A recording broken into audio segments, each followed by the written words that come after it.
Hari ini saya akan sampaikan pada Bapak Ibu Saudara sekalian tentang bagaimana menjadi seorang papa yang baik. Oke, kita bicara tentang how to become a good father. Bagi yang belum punya anak, juga suatu ketika kita berdoa supaya Anda akan berkeluarga dan punya anak, dan Anda pun harus menjadi papa. Bagi para wanita yang ada di sini, para istri, jangan khawatir, semua yang disampaikan juga saya yakin itu bisa berguna juga untuk Anda mendukung suami Anda menjadi seorang papa yang baik buat anak-anak ya. Jadi bicara tentang how to become a good father, saya tahu ini bukan Father's Day, tapi saya tergerak untuk menyampaikan hal ini kepada Anda sekalian. Saya punya seorang papa yang saya yakin kalau Anda kumpul dengan dia, bersama-sama dengan dia, Anda akan mengerti bahwa dia tidak sempurna.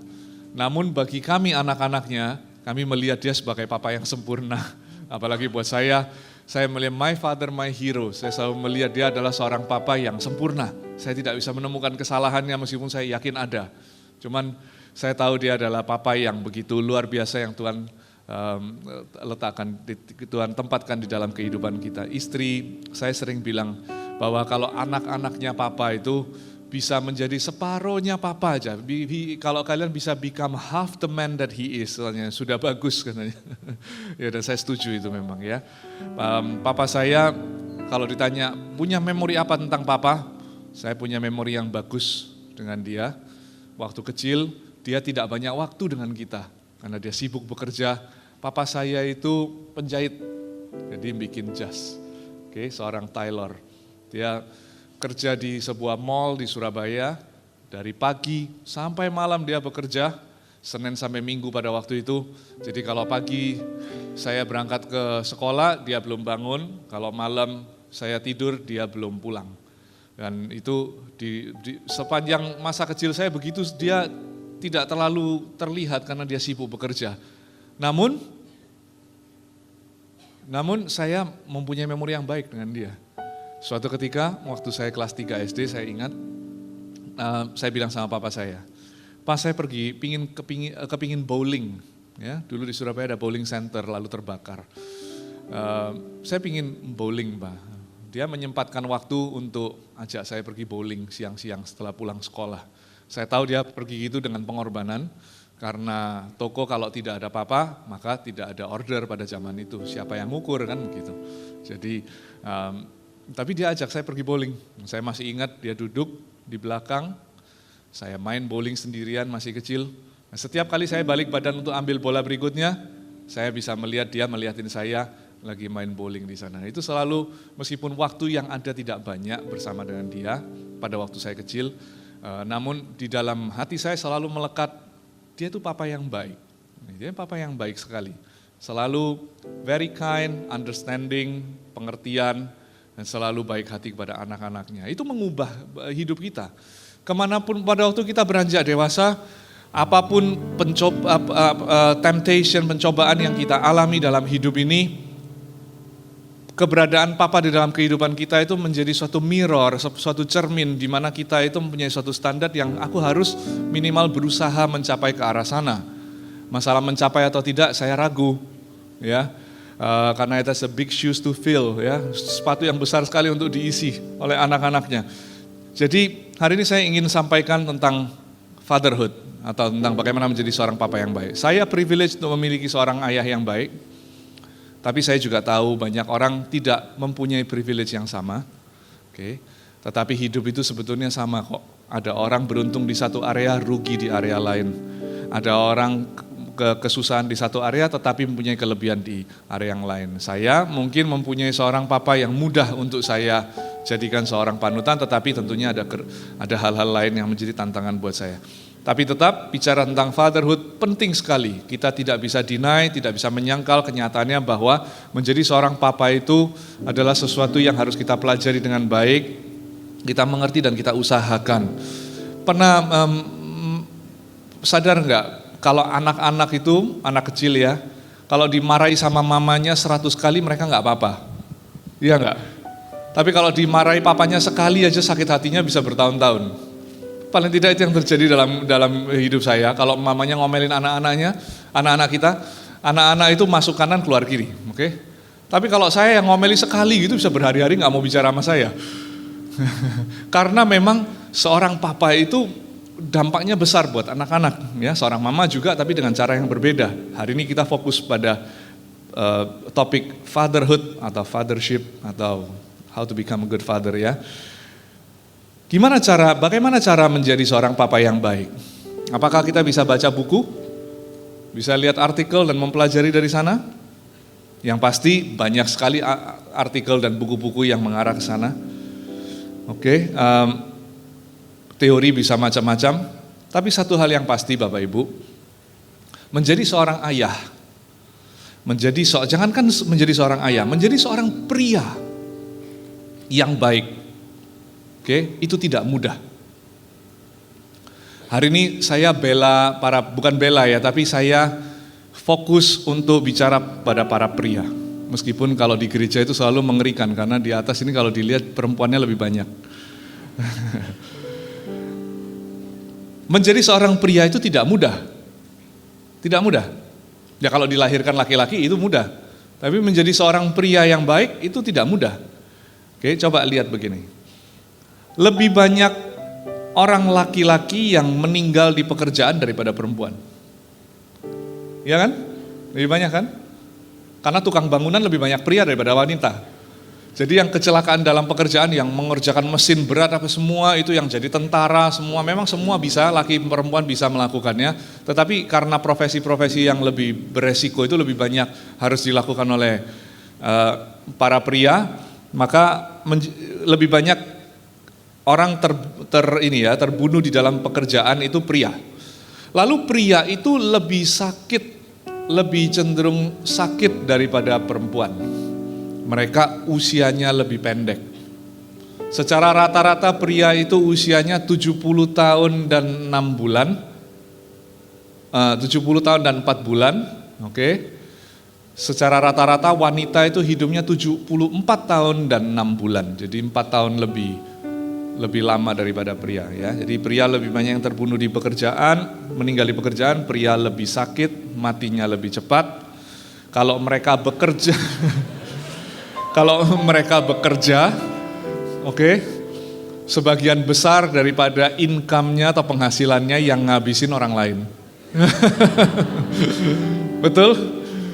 Setelah bekerja di bawah orang, misalnya bekerja 1 bulan dapat 10 juta. Maka 2 juta itu bayar uang sekolah, 1 juta uang les, yang 2 juta, 3 juta lagi untuk suster, yang satunya bil listrik, yang satunya jatahnya istri, nanti mertua, nanti orang tua. Jadi mereka bekerja tapi hampir semua atau sebagian besar yang spend atau yang menggunakan adalah orang lain.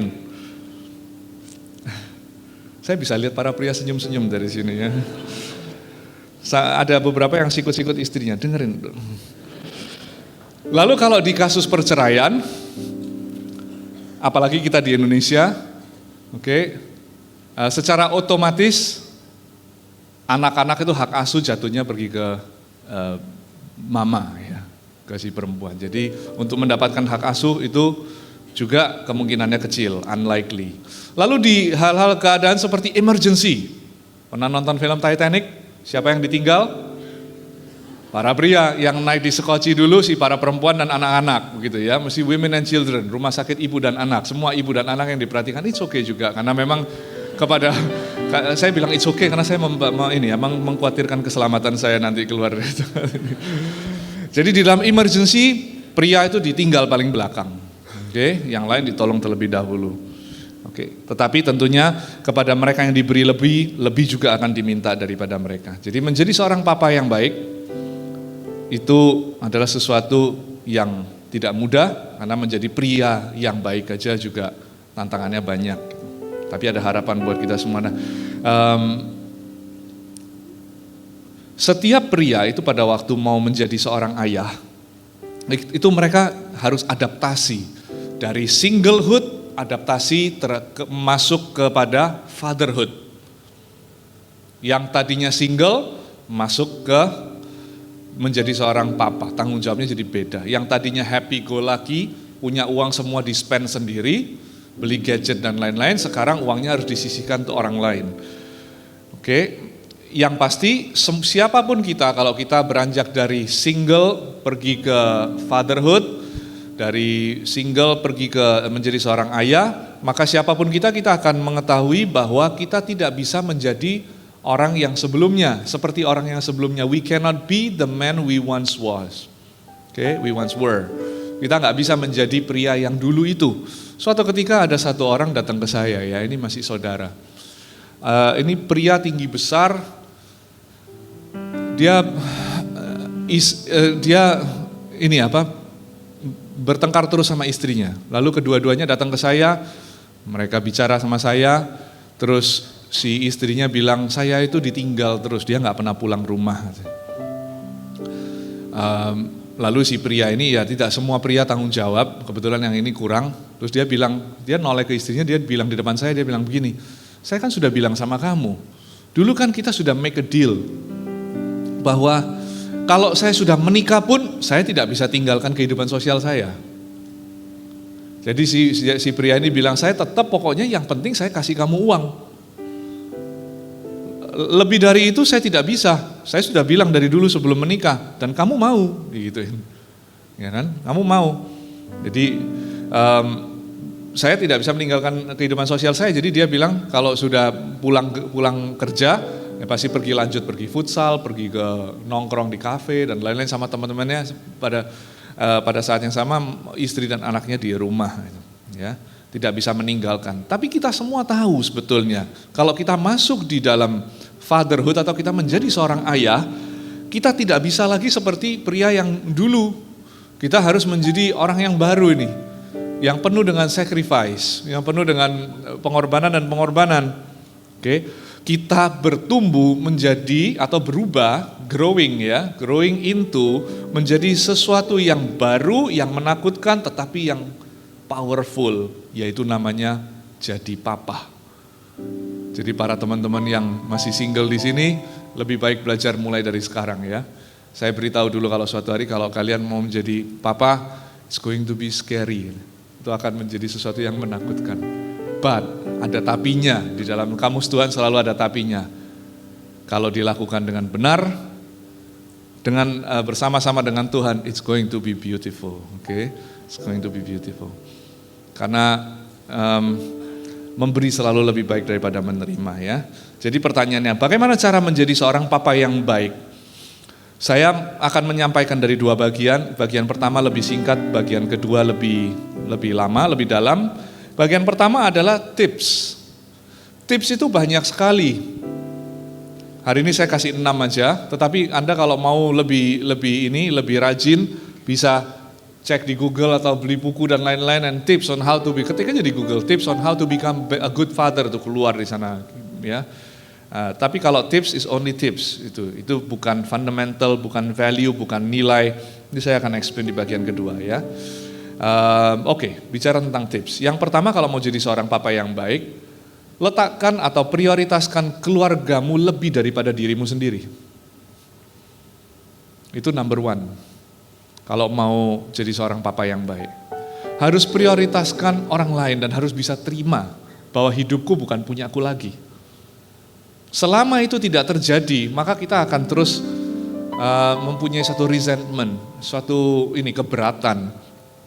Kenapa kok keadaan jadi begini? Di Surabaya ada seorang dokter tua. Sekarang usianya sudah 85 tahun, 86 kayaknya, jemaat. Kita dekat sekali dengan dia, apalagi keluarga kita, karena saya waktu lahir dia yang orang pertama yang ambil saya, yang pegang saya yang pertama itu dia. Dan anak-anak saya dan anak-anaknya saudara-saudara saya semua dia yang, jadi kita dekat sekali. Nah, waktu dia masih usia 70-an, masih aktif praktek karena seorang profesor anak. Lalu saya bilang sama dia begini, saya panggil dia Om, ayo makan yuk. Kita keluar lunch yuk, kita makan. Jawaban dia bagus sekali, dia bilang begini, thank you very much, but my time is no longer mine. Waktuku bukan lagi punyaku.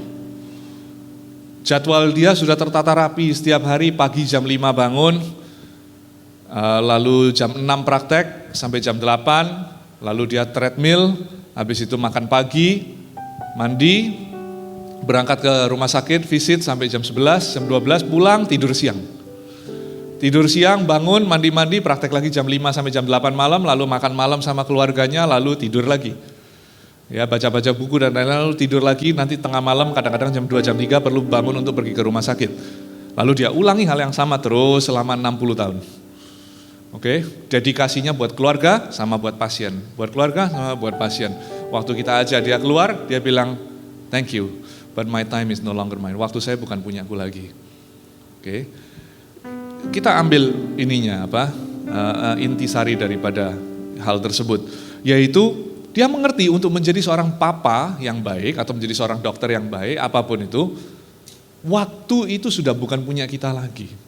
Jadi para papa-papa di sini perhatikan, kalau Anda mengalami suatu merasa, aduh kok sekarang hidupku jadi begini ya, hal yang sama terus yang diulangi, sudah kerja, pulang capek, masih ajak anak main, masih perlu istri masih perlu diantar pergi ke grocery store, masih perlu ini dan itu, sudah weekend, pingin sendiri, pingin main futsal, pingin ngapain, ternyata anak-anak masih ada ulang tahunnya anak, terus datanglah pergi ke pesta ulang tahun anak, dikerjain lagi sama badutnya, disuruh maju ke depan nari-nari yang nggak jelas begitu, ya kan, hidup kita ya begitulah jadinya. Tapi ketahuilah, begitu itu Anda investasi di dalam kehidupan anakmu, dan itu suatu hari it will pay off ya, itu akan menjadi sesuatu yang Anda tuai. Itu yang pertama. Yang kedua, jadilah seorang protektor, pelindung. Buatlah orang yang ada di sekelilingmu itu memiliki rasa aman. Ya, memiliki rasa aman. Kalau menyeberang jalan gitu, arah mobil dari sebelah sana kita pasang badan, padahal sebenarnya kalau ditabrak semua kena. Saya sempat mikir tuh, emang kalau mobilnya jalan 50 km ke atas gitu ya, emang yang di sini nggak apa-apa ya, apalagi lebih kecil, tetap apa-apa, cuman ya sudahlah kita pasang badan. Jadi seorang protektor ya. Yang saya lebih spesifik, protektor itu bukan melindungi keluarga dari maling, tapi begini, bikin orang-orang yang ada di sekeliling Anda merasa aman. Dengan satu cara ini khususnya, jaga kesehatan. Keluargamu memerlukan engkau, jaga kesehatan. Ya, jangan sakit. Jangan sakit karena kekonyolan maksudnya, tapi kalau Tuhan izinkan ya mau gimana lagi. Cuman ngerti ya, jaga kesehatan. Saya suka sekali dengan papa saya itu kalau malam ya, Anda kalau lihat papa saya, I'm sorry ya kalau saya cerita gini, sama sekali bukan bermaksud mengagungkan papa saya lebih dari papamu ya, bukan oh papaku Superman, papamu siapa, bukan ya. Tapi lebih gimana lagi, memang kita mengasihi dia semakin dia tua, anak-anak itu semakin mencintai dan semakin kagum, so just take it as it is ya. Kalau saya datang ke rumahnya malam-malam, di meja makan tuh makanan enak tuh banyak karena sering dikirimin orang ya, kasih yang macam-macam gitu, bersyukur gitu. Tapi papa saya ambil satu mangkok isinya buah, papaya, pineapple dan lain-lain. Dia bisa makan oatmeal, dia bisa disiplin sendiri makan di sini. I'm very thankful, saya bersyukur sekali. Kadang saya merasa dia lebih sehat dari saya. Usianya 75 tahun, naik tangga masih 2 langkah.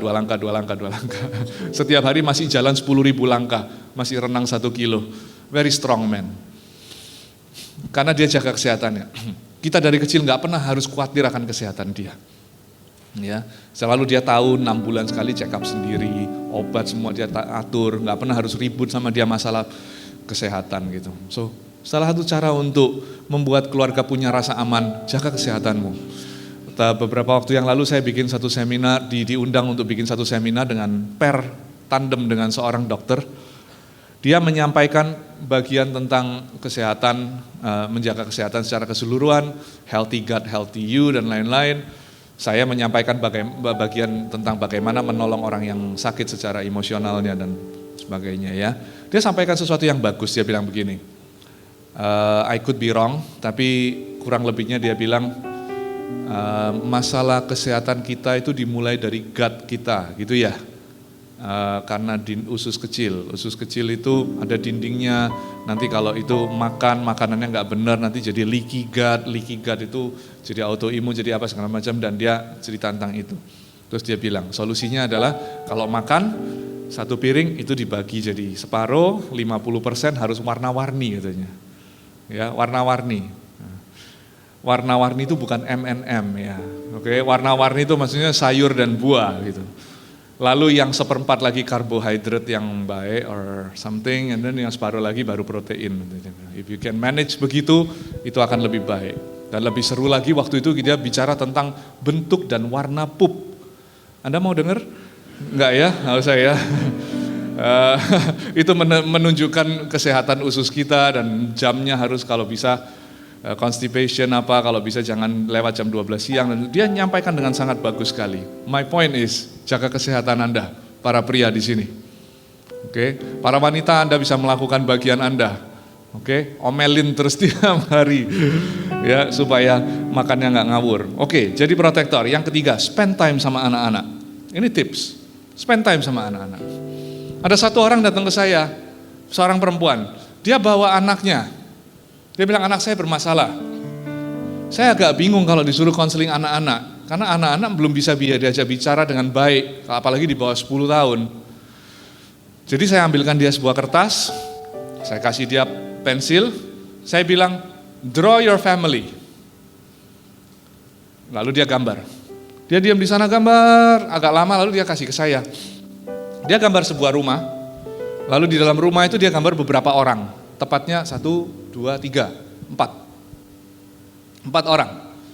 Lalu di ujung sini ya, rumahnya besar ada 4 orang. Di paling ujung sebelah kanan, kecil sekali dia gambar 1 orang. Lalu saya tanya sama dia, ini siapa? Ini mama katanya. Mama lagi apa? Lagi di dapur masak. Ini siapa? Meme, yang ini Titi katanya. Oke. Terus yang ini siapa? Papa katanya. Loh papa kok di luar kenapa? Iya, papa kerja. Itu saya tanya sama mamanya. Saya tanya, menurut kamu kenapa kok dia gambar seperti ini? Terus dia bilang, iya papanya sih jarang di rumah katanya. Terus terakhir kenapa? Iya anak ini ada masalah di sekolah. Terus apa yang dilakukan sama papanya? Dipukul sama papanya. Dia bilang, ya jangan deh, jangan dipukul ya. Jangan dipukul. Mukul anak, oke. Saya tidak against mukul anak. Karena Alkitab berkata, kalau kita pakai tongkat pada anak, maka kita akan menyelamatkan dia nantinya, gitu kira-kira begitu ya. Masalahnya, tongkat yang disebut di Alkitab itu juga tongkat yang sama dipakai di Mazmur, yang dikatakan bahwa gadamu dan tongkatmu itu menghibur aku. Jadi tongkat itu bukan dipakai untuk menghajar, tetapi menghibur dalam arti memberikan suatu pembelajaran yang baik. Itu pun menurut Dr. James Dobson di Focus on the Family, itu dia bilang itu digunakan kalau bisa. Bila perlu opsi terakhir itu pun anaknya harus di bawah umur 9 tahun untuk sesuatu yang jelas-jelas dia kurang ajar. Atau melawan otoritas, membuat otoritas kita di bawah. Nah itu opsi yang boleh ditempuh.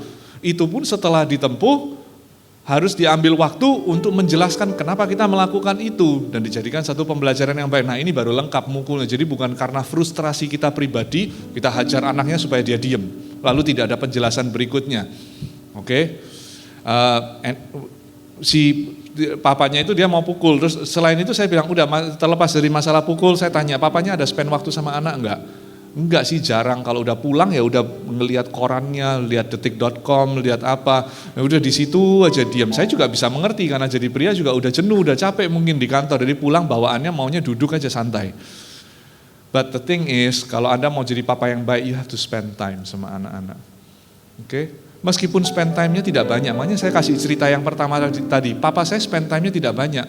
Mungkin nggak bisa quantity, tapi kualitasnya harus ada. Kualitasnya adalah suatu yang kita belain benar-benar ya. Jadi yang ketiga spend time, yang keempat be physically warm to them.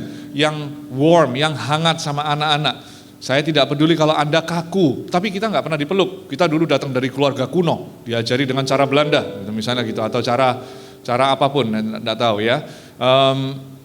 Dan kita nggak ada gitu-gituan ya, belajar, oke. Setiap orang perlu dipeluk. Anak saya itu kalau misalnya lagi tantrum gitu waktu kecil, nangis luar biasa, heboh di mana-mana. Sebisanya saya akan, kalau dia masih belum mau didatangi ya saya diamin sampai dia capek. Oke, kalau dia bisa didatangi, yang saya lakukan cuma saya peluk aja, saya nggak mau banyak bicara. Salah satu parenting yang baik itu jangan bikin anak menjadi muak atau menjadi nek. Ya, kadang-kadang kita nggak maksud karena kita sendiri stres kita omelin terus begitu. Jangan. Itu peluru itu tidak banyak, dipakai yang pada waktu yang tepat aja. Kalau bisa lebih banyak tenang, anak-anak lebih tenang. Saya peluk anak-anak, setiap hari kita peluk mereka sampai agak sesak nafas ya, saking sayangnya. Saking sayangnya peluin setiap hari. Oke, kalau sekali ciumi itu mereka itu bukan cuma sekali, tapi minim 13-14 kali gitu, sampai risih mereka karena apalagi kena kasar-kasar gitu ya mereka baret-baret semua. Jadi kita saking sayangnya sama mereka. Oke, be physically warm to them. Oke. Lalu apalagi tipsnya? Satu, sepaham dengan istri.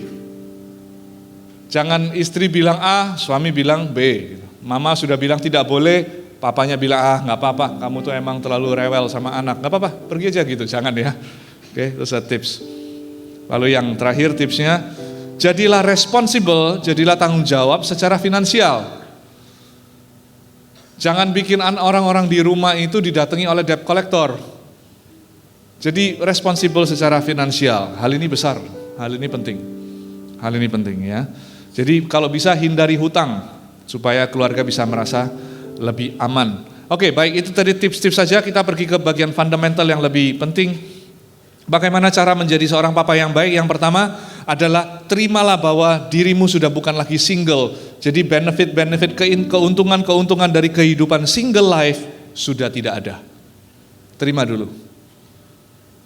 Sudah terima. Kalau Anda bisa itu secara fundamental menerima, Anda mulai dalam perjalanan Anda menjadi seorang papa yang baik. Just accept. Saya kasih kabar baik. Hidup kita di sini sementara kan. Suatu hari nanti di surga kita bisa melakukan segala sesuatu yang kita lakukan waktu single dulu. Karena waktu kita banyak nanti, seumur-umur di sana nanti. Tidak ada endingnya. Mau main bola setiap hari juga mungkin kayaknya hukum waktu di sana sama di sini beda.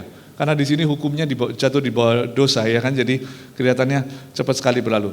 Terima dirimu sudah bukan lagi single. Yang kedua, nah ini yang penting dan saya akan panjang lebar di area ini. Saya minta tolong slide-nya mulai siap-siap ditampilkan.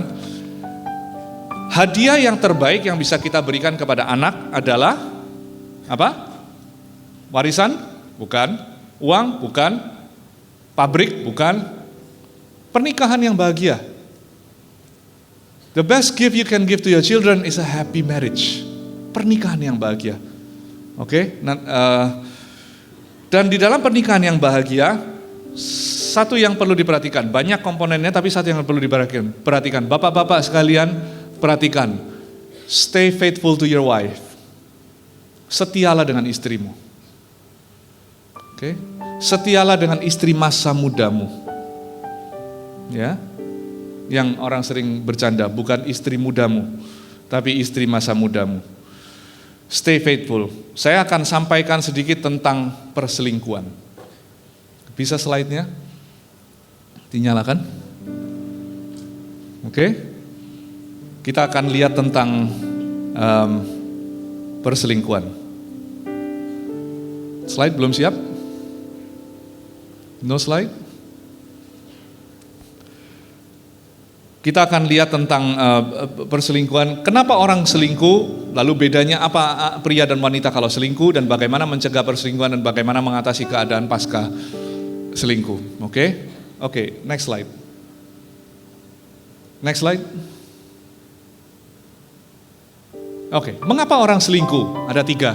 Satu, alasannya fisik, tapi tidak selalu itu. Yang kedua, alasannya adalah psikis, emosional, dan yang ketiga alasannya adalah spiritual. Kita lihat satu-satu sekilas.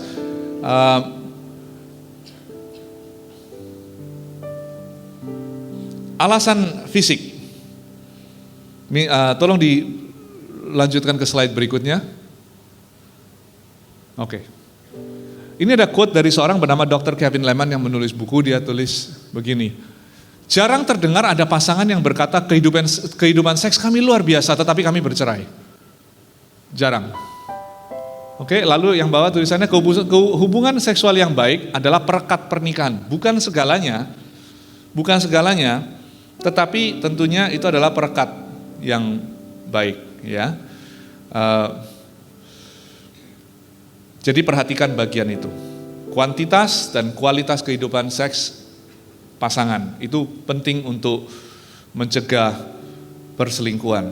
Tentunya begitu ya. Emotional reason, next slide. Oke. Setiap perselingkuhan fisik selalu dimulai dengan koneksi emosional. Ini kalau bicara perselingkuhan fisiknya itu bukan sama orang yang nggak benar ya. Bukan sama misalnya kayak perempuan nakal dan lain-lain, bukan itu. Tapi ini bicara kalau selingkuh dengan orang yang memang ada koneksi emosionalnya, maka physical affair itu selalu dimulai dengan emotional connection. Oke. Dan Bapak Ibu tahu pernikahan yang rawan untuk mengalami affair atau perselingkuhan itu banyak terjadi di tahun-tahun ke-20. Tahun-tahun ke-20.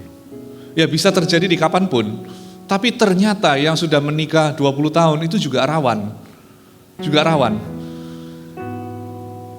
Karena di tahun-tahun tersebut kita itu mulai melihat cermin dan kita mulai bertanya-tanya, apakah aku masih menarik ya? Apakah aku masih menarik? Apakah masih ada orang yang masih mau sama aku? Lalu apalagi di zaman sekarang ini banyak sekali yang namanya reuni, sosial media, Instagram dan lain-lain ya. Ada satu orang datang ke saya, dia bilang dia benar-benar kebingungan sekali karena dia bilang diawali dengan di-invite di grupnya sekolahan dulu. Lalu di grup sekolahan, saya sendiri juga di-invite di grup SD, di grup itu semua. Nah, yang di dalam yang dibicarain kan ini kan, hebohnya kan, oh ini dulu sama ini dulu sama ini. Gitu. Lalu mereka bikin reuni, waktu bikin reuni dibuat panitia.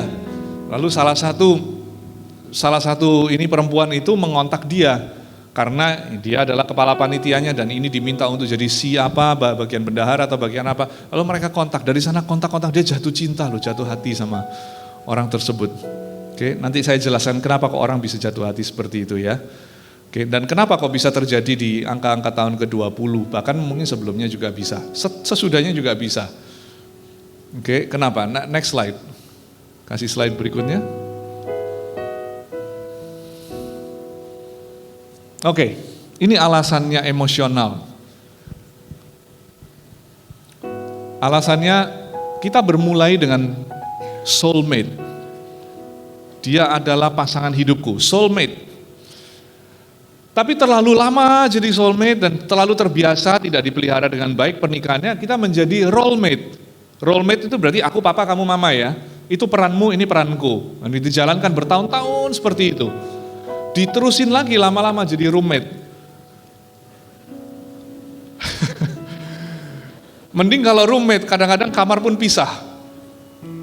Jadi ini yang terjadi. Ini alasan kenapa orang selingkuh, alasan emosionalnya ini. Kalau alasan fisiknya, itu tadi ya, kita nggak perlu bicara panjang lebar. Nanti kalau di marriage counseling, di marriage seminar atau apa nanti kita bahas lebih lanjut. Tapi ada alasan fisik, ada alasan emosional. Ini alasan emosionalnya. Oke, next slide ada nggak ya? Ini perbedaan pria dan wanita kalau selingkuh. Ini tidak 100% tapi seringkali begini.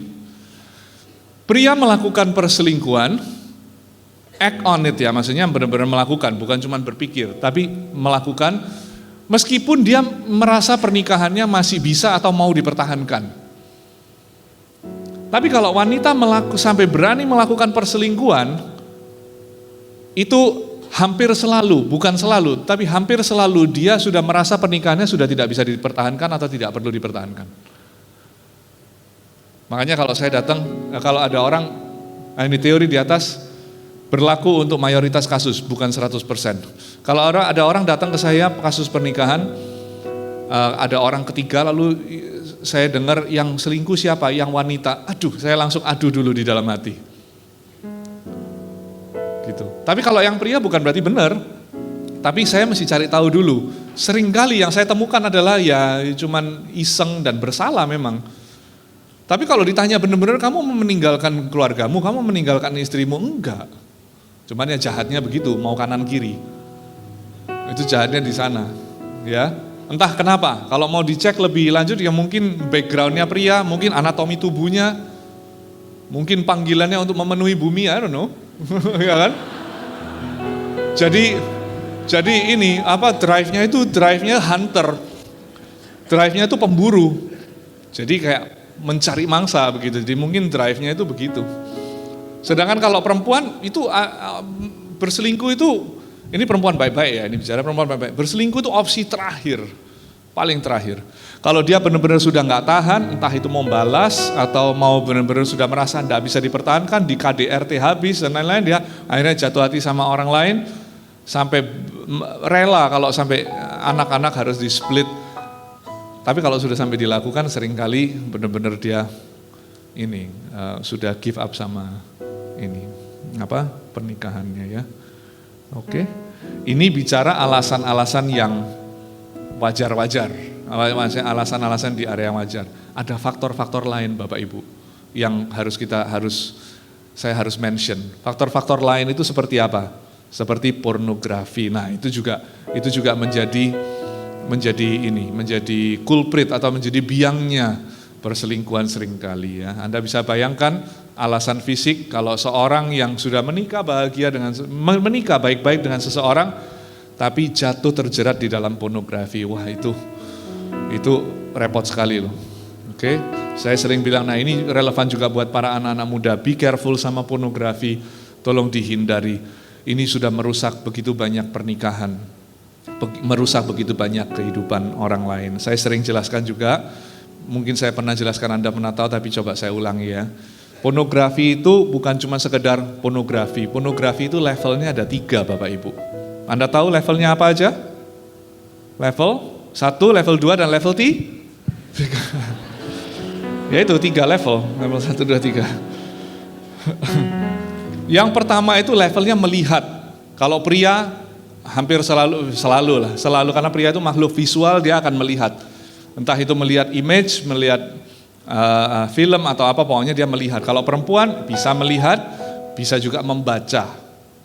Oke, ada juga perempuan yang terjerat dalam pornografi, lebih sedikit memang daripada pria, tapi ada. Nah, yang pertama itu levelnya melihat atau membaca. Yang kedua, itu orang kalau sudah di satu level terus berkelanjutan selama satu jangka waktu yang panjang, itu pasti naik kelas, pasti pindah ke level 2. Maka itu masuklah di satu level di mana pornografinya bukan cuma dilihat tetapi dilakukan. Ini kalau untuk anak-anak muda, inilah biasanya awal mulanya adalah level 1, lalu level 2-nya itu pacaran tidak kudus misalnya begitu. Oke. Lalu buat yang menikah juga begitu, nanti iseng cari orang lain. Oke, level ketiga itu jarang sekali, itu bicara kelainan seks. Itu menurut saya sudah spiritual. Udah hal-hal yang ada unsur kerohaniannya. Kenapa kok orang bisa misalnya yang menjijikan, bisa suka binatang dan lain-lain. Nah ini tapi itu jarang sekali ya. Biasanya orang di 1 dan 2, lalu 2 lama. Jadi please itu harus ditiadakan dalam kehidupanmu. Bisa enggak? Bisa. Mata kita kendalikan. Oke, Alkitab bilang lebih baik kalau matamu menyesatkan kamu, cungkil.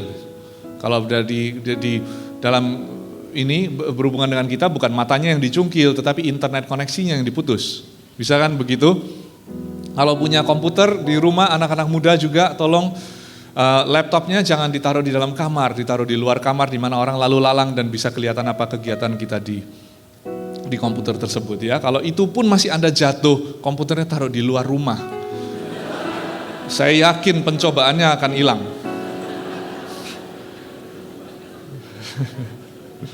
Oke.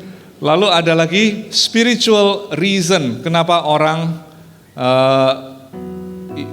selingkuh ya. Karena kita lupa sebetulnya perjanjian itu kita buat terhadap siapa. Kita membuat perjanjian waktu kita menikah itu terhadap Tuhan, bukan kepada pasangan kita. Ya, terhadap pasangan kita juga, tetapi yang terutama itu terhadap Tuhan loh. Make a covenant, buat perjanjian. Oke, minta slide berikutnya.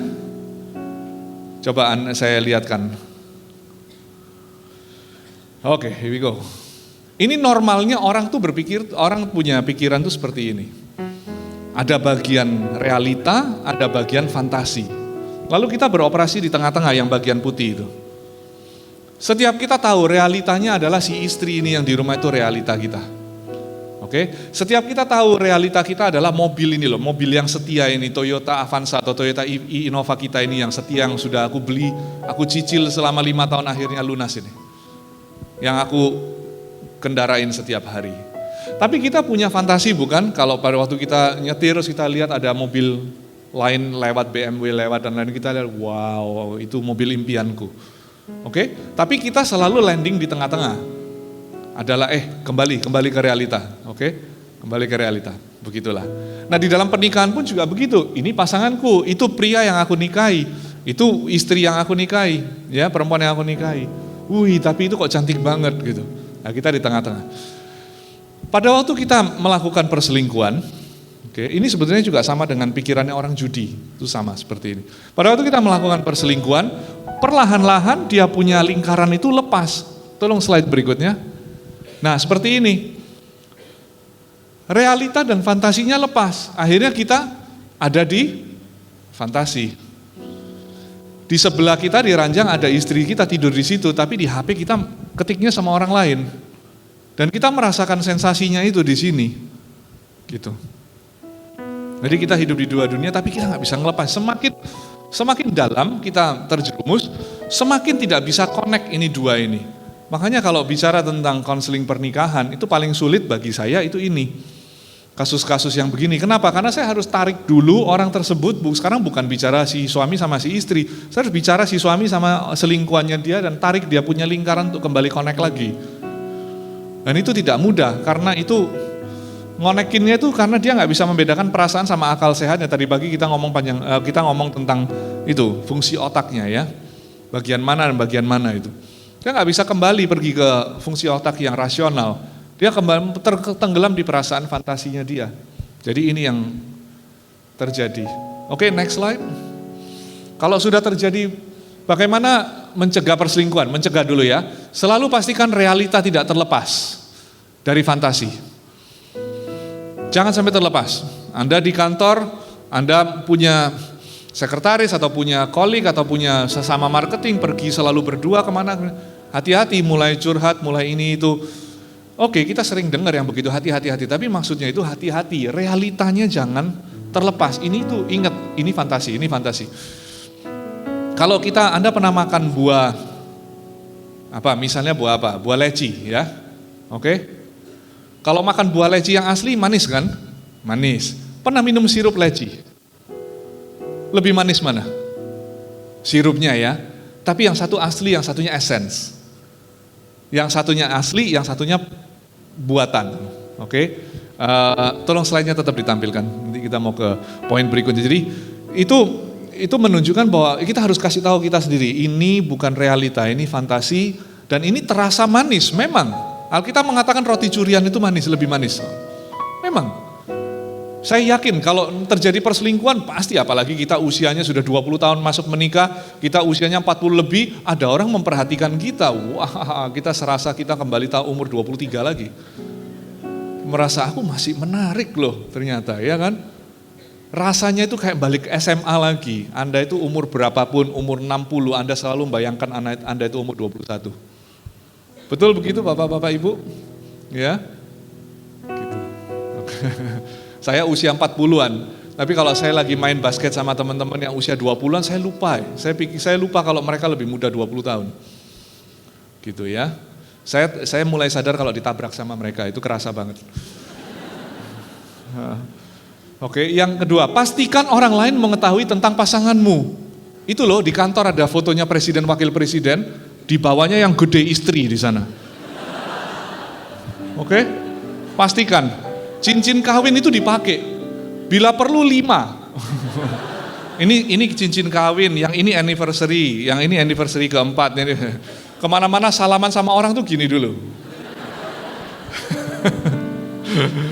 Oke, kalau ketemu sama stranger di airport, ngobrol, langsung kita perkenalkan. Ya, kalau dia tanya, what do you do? Where do you live? Kamu tinggal di mana? Oh, saya tinggal sama istri sama anak saya di Jakarta. Gitu. Oke, ada ininya, ada remnya, ya. Oke, ada remnya. Kita harus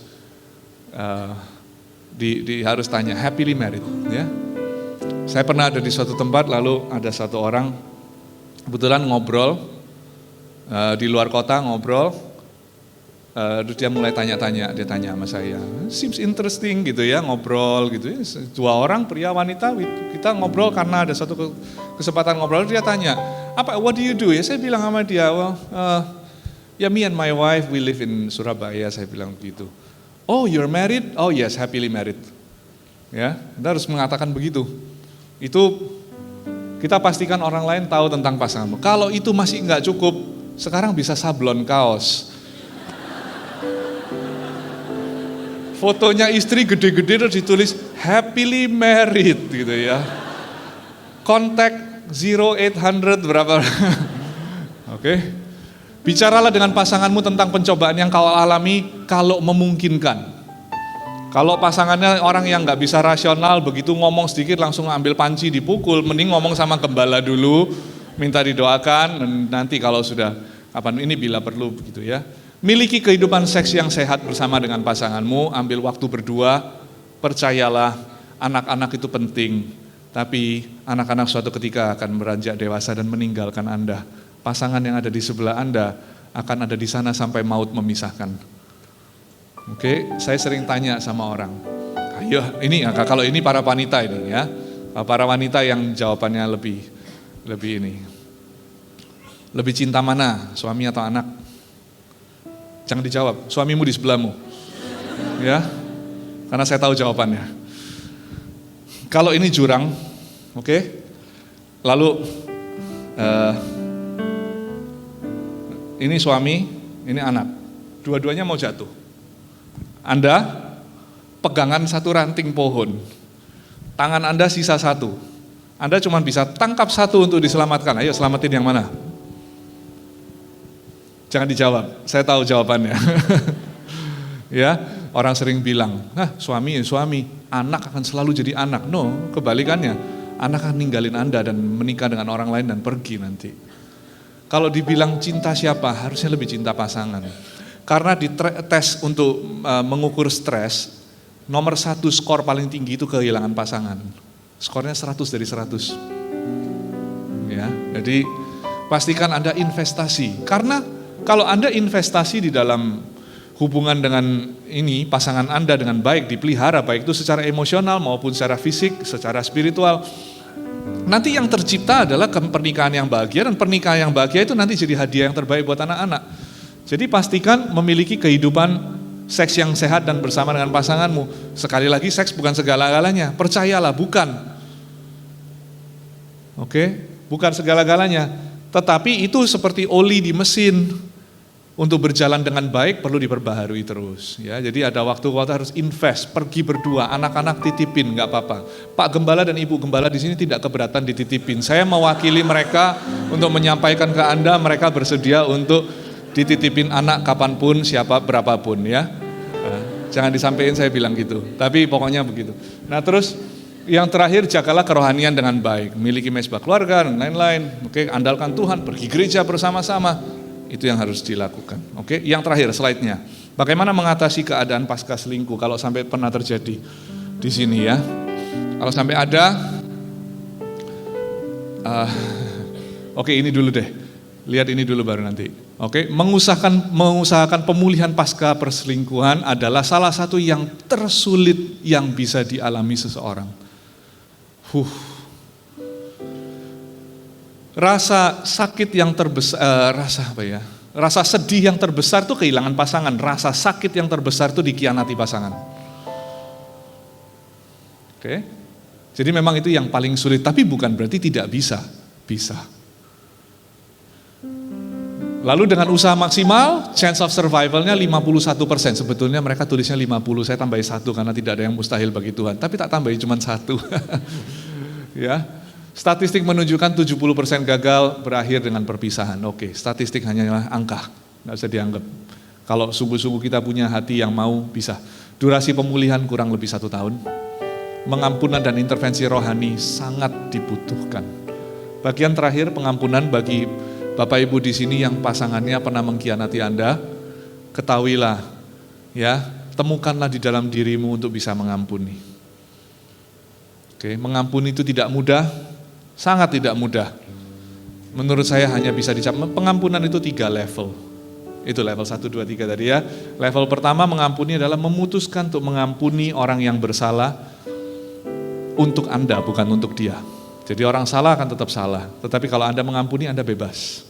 Bebas dari perasaan-perasaan yang tidak perlu Anda pikul. Yang kedua, belajar tetap mengasihi orang yang bersalah kepada Anda. Bila perlu didoakan dari jauh, doakan keselamatannya dan lain-lain. Yang ketiga ini yang sulit. Makanya mengampuni kalau belum sampai yang terakhir nggak lengkap. Yang ketiga itu namanya rela menanggung akibat daripada perbuatannya. Selama tidak rela, selalu merasa seharusnya dia tidak melakukan itu. Selama tidak ada kerelaan, ini akan sulit sekali terjadi suatu pengampunan yang lengkap. Nah, rela ini hanya bisa dicapai kalau kita bisa mengerti bahwa kita sendiri adalah produk daripada sebuah pengampunan juga. Mengerti ya Bapak Ibu ya? Kita sendiri ini produk dari sebuah pengampunan. Kita ini dibebaskan sama Tuhan hutang katakan 100 miliar, lalu pasangan kita bersalah kepada kita 20 miliar.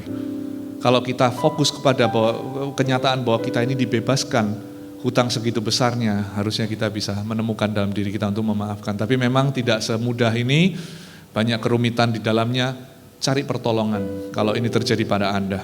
Dimulai dari hati yang mau terlebih dahulu, cari pertolongan yang bisa menolong Anda, menuntun Anda di dalam konseling. Mungkin butuh waktu 1 tahun, tapi itu worth it untuk dijalani. Tinggalkan, kalau masih berat, meninggalkan siapapun itu selingkuhannya kalau memang ada. Ingat, itu hanya fantasi belaka, itu bukan realita, kembali ke realita. Otaknya disetel untuk diarahkan ke sana ya. Oke, itu adalah bagian fundamentalnya. Yang pertama, terimalah bahwa Anda sudah bukan lagi single. Yang bagian kedua adalah happy marriage, pernikahan yang bahagia adalah sesuatu yang harus kita perjuangkan untuk anak. Dan yang ketiga, yang terakhir, berdamailah dengan bagaimana orang tuamu atau papamu lebih tepatnya membesarkan Anda. Oke, berdamai aja. Kalau ada yang orang tuanya tidak sempurna, jauh dari sempurna, meninggalkan kita, jahat sama mama, mukuli kita dari kecil, berdamailah dengan hal tersebut. Itu sudah terjadi, jangan menoleh ke belakang nanti jadi tiang garam. Maju ke depan, bilang di dalam kepada diri sendiri bahwa I am now my own parent.